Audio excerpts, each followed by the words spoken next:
Hey Shooby-Doodlers, how are you doing? Well, yesterday I did this piece of artwork, and it's all pink, and the original wasn't pink, it was all in different colours. And Alan Engelhart asked, what happened to the dog in the box? He never got any colour. Well, Leon Chops was listening, said he's not going to use the dog, he's going to put the stacking rings in their place by editing the illustration on his computer. And that's what I did in Photoshop, just like this.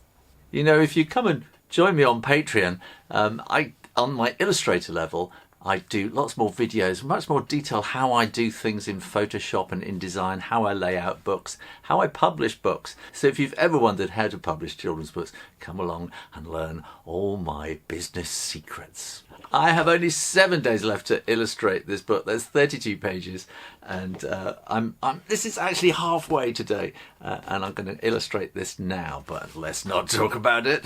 Let's do it.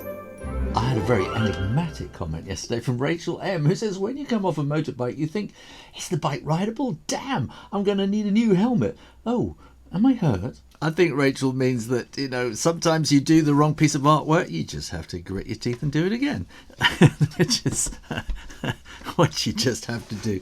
So here's the dummy of the book, and I made this about a year ago or something like that, and I've changed things. So now for a start it's Benny with an I, and I've been thinking Benny took the big blue boxes inside.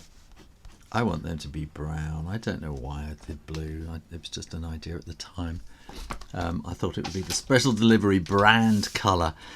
So here we are. This is the artwork, and that I'm going to start illustrating now. Funny, there's another thing as well. It says, open the first box right away, the delivery lady insisted. I've decided to make, it's not a lady, it's just a delivery person. Which then leads me on to another comment that I had referring to something that I'd said yesterday. Well, I don't know what happened there. My camera, I was recording it and it recorded a minute or something like that, which is a real shame. So I just painted that. So I'll carry on painting Benny here. So Tom Riley commented yesterday, don't let the fear of being sexist in some way ruin your work.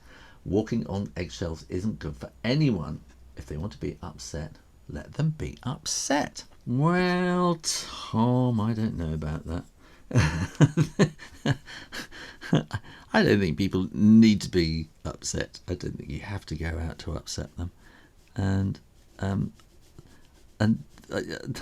like I said, I wrote this book originally. I wrote this story originally 20 years ago, and the world has changed an awful lot in that time. And yeah, people have become a little bit more sensitive in that time, and I think there are attitudes that I had when I was much younger, which I don't have anymore, and which I kind of would feel uncomfortable if people still maintained those attitudes today, not mentioning presidents of any major country or anything like that. And for one thing, the world has moved on, and on the internet and everything like that, then people do take offence of things, and so I don't see the point of doing that. I've had Twitter spats and things in the past. I've been there, I've done that. I don't enjoy it, and don't particularly want to be involved. Quite often I post things and I'll get, whoa, and I'll go and write something on Twitter, and then I delete it. There's so many things that I don't post onto Twitter because I think, life's just too short to get involved in some spat with some troll in some place who has no idea who I am or doesn't care and is just out looking for a fight. I'm just not interested in that. And, you know, just professionally, you know, if you start upsetting people, they're not going to buy your books, you know. So basically I want this book to be fun. I want people to think it's kind of funny, but at the same time, it's not. It is exploring issues of modern society, and I hope people will kind of recognise themselves or people they know. Okay, right. And so, you know, I think it's easy to imagine that children's books are all just kind of pretty little stories about cuddly, soft creatures or fairies living at the bottom of your garden, but they're not, and kids don't really want to read those kind of books. And as I said before, I'm not sure this book is even actually a children's book. I think this is kind of a baby shower gift book. So I really don't want to offend anybody. And as I said, things have changed dramatically. Attitudes have changed dramatically since I first wrote the book. When I wrote it, I took it to a publisher and they were appalled because it deals with all sorts of things like, this is commenting on subjects like genetic engineering, choices, it's, IVF, fertility problems, all sorts of things like that. And at the time, they didn't understand, basically. It was just too new. And particularly the internet stuff they didn't understand because, well, they weren't on the internet. They didn't know what the internet was. Well, I was a very early adopter, actually, and so I knew what was coming. They didn't. They're all there, with their kind of media degrees and stuff. No, this is how you do it. But they've caught up. In the meantime, many other things have changed, and for a long time, Penny and Benny were going to be humans. In fact, click up here, and you can see a version of them that I sort of was working on.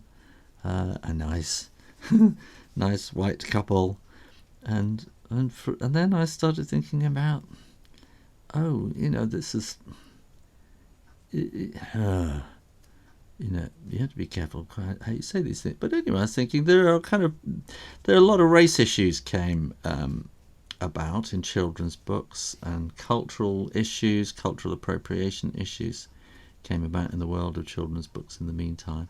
And I started thinking, this is a very white middle class kind of book. And it sort of made me slightly uncomfortable, I suppose. And so that held me back for quite a long time. And then it dawned on me, that is why children's book authors write books with fluffy animals in them, because then that just takes the whole thing of race and culture and everything out of the book. It's like a light bulb moment. And so Penny and Benny were born. And then in the meantime, there was a whole lot of kind of, Me Too feminism, sort of new feminism. There's a whole new kind of style of feminism than there was in the original 70s that's come about. And I didn't want to make any assumptions like, this is the mum and this is the dad and, this is a boy, this is a girl, because we've had all sorts of LGBT, I can never remember all the name, but anyway, sort of transgender, all sorts of things have come up in the meantime. And I'm just going to fill my pen up, hang on. And I would like to think that in those intervening years I have just become a little bit more enlightened and aware of things. And the one thing I've really become aware of is that most things are not binary. There's no yes and no, there's no right and wrong. There's, everything exists on a spectrum. And just to say this is how it is, I don't think it's right. Oh, so that was Mrs. Rayner just came in and interrupted me there, so I've completely forgotten what I was talking about. I think I was saying how, just that so many things have changed. And so I always wanted this kind of this book to be a comment on society, really, on modern society, the modern Amazon society. And so, and I think I'm managing to do that. I need a little bit of red. There's a red. There we are. So, I don't want to offend anybody, but I want people to read this book and go, oh, that's interesting. And maybe then in 100 years' time they might pick it up and go, oh, it's really interesting. That was so, it's a comment on the time and a comment on the state we're in and the way the world is going. So yeah, and I don't think we need to go out of our way to upset people.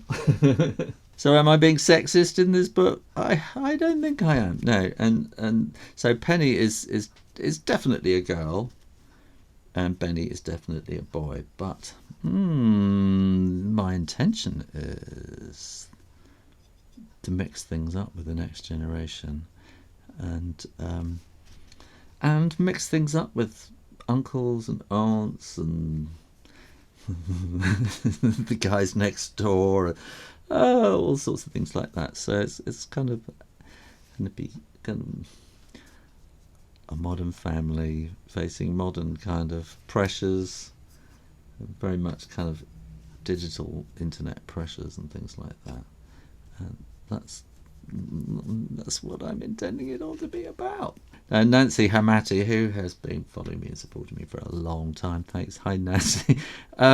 She asks, which comes first, the characters and drawings or the story? Well, that is a really tricky question too. I think in this particular instance, then, it's the idea that comes first. It's like a boing.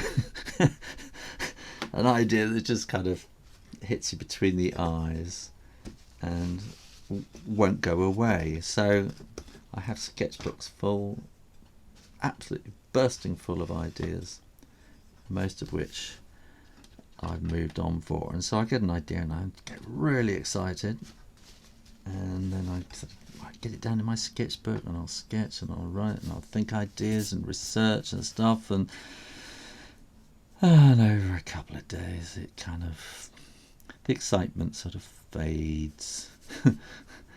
and then disappears. Sometimes it gets rekindled, maybe years later, with another idea, and the two ideas clash together, and hey, we're off again. So so it's the idea that comes first. And that is the moment of inspiration. That's the bit that I think most people think, oh, that's what artists are all about, inspiration and everything. And it is just a flash of a moment. The rest is all hard work. The rest is all thinking, planning, researching, adding, building, and sketching. And because I'm an illustrator, then I do a lot of sketching, and and from that sketching, characters start to emerge. And I think before I ever write anything, I really need to know what the characters are going to look like. So eventually the characters start to firm up, and then they start to talk to me. No, it's not in a mysterious kind of weird kind of way, but I it's because I get to know them so well. I can say to myself, what would that character do in this situation? And it's not really that they're talking to me, it's just that I can get, oh yeah, of course they would do this, they'd do that. And then sometimes, particularly if I go for a walk or something like that, then pow! A thought will come into my head, and it's usually when you're relaxed. That's when the ideas really come, and you're not really thinking about it. If you think too hard, the ideas don't come. And it's usually when you're relaxed, and an idea will come. You go, oh yes, and it's almost like the character is telling you, but it's just your mind has been working on it. And eventually there comes a moment where you think, oh, I've just got to write this down. I've got it. And so sometimes it fizzles out, but you just keep working at it, and suddenly you find you've got the story, you've got the text, and then it's time to kind of work out how the text fits across the book and work out the illustrations. But of course, being an illustrator, then while I'm writing the story, I know what the illustrations are going to be, because I've been thinking about them while I was writing, and I write kind of visually, and I edit very visually because I think, I can cut that bit because I know what the illustration is going to be, and you can let the illustration, cut out whole paragraphs, and so I think a writer writes very differently to how I write because I'm an illustrator and I'm writing the words to fit in between the illustrations. And the editing and it's all sort of part of the same process.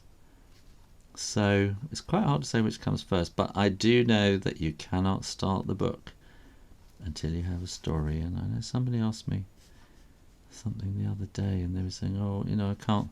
I've got a load of pictures I've done, and how do I turn it into a book? If you want to make a book of pictures, that's great. But if you want to make a picture book, you've got to have a story first. And they went, a story. Like they hadn't really thought of that. And I think that has pretty much answered all yesterday's questions. So if you still have questions you would like to ask me about publishing, illustrating, stuff like that, then put them in the comments box below. Come and join me on Patreon, where I'll give you much more in-depth answers to things on there, and maybe even make you personal videos to explain things. So I'm going to call this video finished, even though I haven't quite finished the illustration. Tomorrow I'm taking the day off because you cannot work every single day. You need a break. So I'll come back with 5 days left. So there we go. In the meantime, keep watching. Drawing, practice. And I'll see you next time. You take care now. Bye-bye.